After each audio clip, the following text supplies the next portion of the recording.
Бараковский, заместителю директора по производственному обучению учреждения образования Витебский государственный колледж легкой промышленности и технологий.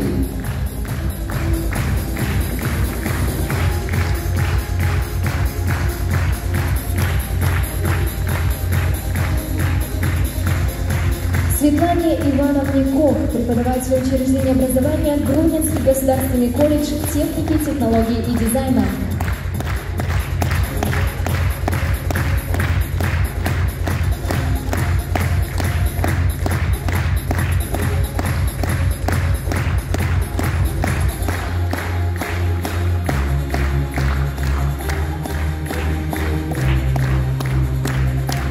Что ж, приглашаем вас сделать совместное фото.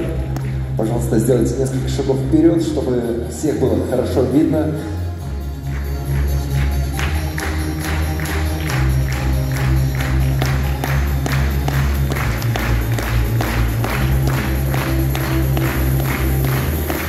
Благодарю вас.